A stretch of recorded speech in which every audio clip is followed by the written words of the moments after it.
3 aliments à bannir pour maigrir. Je te souhaite la bienvenue ma chère combattante, je m'appelle Al Kukovic, j'accompagne, j'aide les femmes à retrouver la ligne grâce à des programmes hyper motivants pour aller vers une vie qui les inspire. Aujourd'hui, tu te poses cette question qui est légitime. Quel aliment je dois consommer pour mincir, mais surtout quel aliment je dois absolument éviter pour ne pas grossir et faire les choses correctement. Je vais t'indiquer dans quelques instants qu'est-ce que tu devrais faire, mais avant toute chose, juste en dessous, tu vas pouvoir télécharger un calculateur que je t'offre qui est 100% offert, qui t'aide à visualiser quel nombre de calories tu devrais viser pour jour après jour, repas après repas, perdre du poids et mincir petit à petit. Maintenant, première des choses, note vraiment ce que je vais dire parce que j'ai choisi ces aliments. Première, c'est éviter absolument tout ce qui est alimentation transformée. Comment tu peux reconnaître ça? En fait, tout ce qui n'est pas de la nature, donc typiquement les nuggets, tout ce qui est saucisses, saucissons, tout ce qui est bacon, tout ce qui est les knackis, tu vois, ce genre de choses, barres chocolatées, chips, tout ça là avec plein de sel, d'additifs, d'édulcorants, une liste comme ça quand tu regardes derrière le paquet, tout ça vraiment ça à éviter. Alors je sais que des fois c'est bon, mais une bonne manière en fait de s'éloigner de ça, c'est de regarder des reportages. Regarde sur YouTube, tu tapes Knacky, tu tapes autre chose, tu vois la manière dont c'est fait, je te promets ça va te dégoûter. Ça n'empêche pas que des fois tu peux en consommer, moi je suis le premier des fois à certaines fêtes ou certains moments d'en prendre, mais au moins d'être conscient que ok je mets un peu de la merde, du bullshit dans mon organisme, j'en suis conscient, mais ça me fait plaisir des fois de manger ce genre de choses parce que j'en ai besoin, je ressens le besoin. Mais fais ça, vraiment, c'est un conseil que je te donne. Deuxième des choses, c'est le sucre.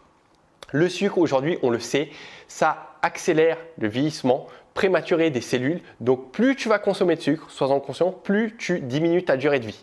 Ça ne veut pas dire qu'il ne faut pas en consommer. Je vais venir dans quelques secondes, mais sache que d'autre part, ça provoque des pics de glycémie, ce qui sous-entend que ça bloque ta perte de poids, mais qu'en plus, ça a tendance à te faire stocker et en plus au niveau du ventre. Donc, c'est absolument ce qu'on ne veut pas. Donc, le sucre, je pense que tu sais ce que c'est, hein, Nutella, beignets, viennoiserie, bonbons, confiserie, pâtisserie, j'en passe.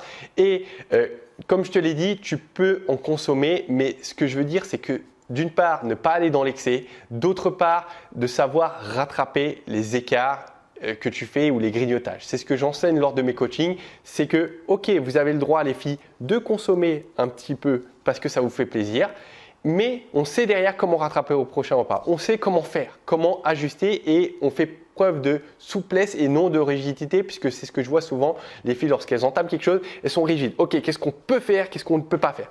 Ok.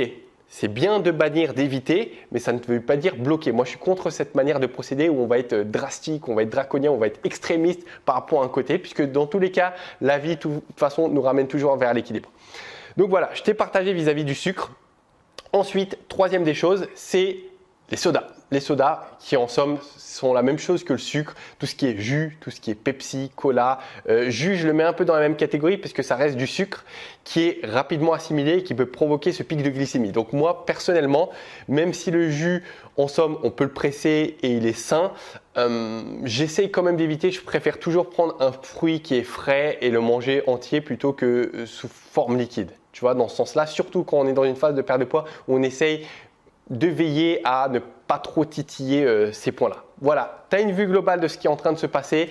Mets en application vraiment ce que je viens de te dire. Prends quelques conseils, vois toi où tu peux t'améliorer. N'oublie pas, chose importante, que ce n'est pas qu'une question aussi de calories. C'est une question de source d'aliments. On peut très bien manger peu de calories, mais manger n'importe quoi. Et du coup, ça ne le fait pas.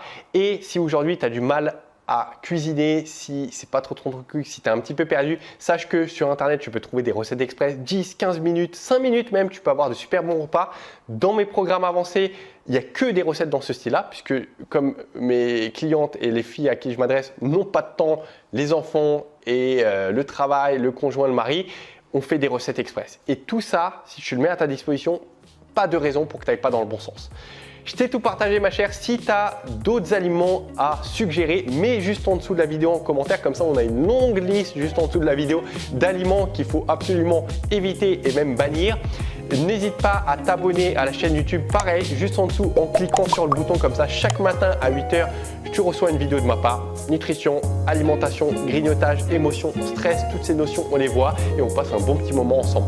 Je t'ai tout dit, je te dis à très vite dans une future vidéo et n'oublie pas ma chère, que ce soit dans ta vie, dans ta perte de poids, on ne lâche rien. Ciao!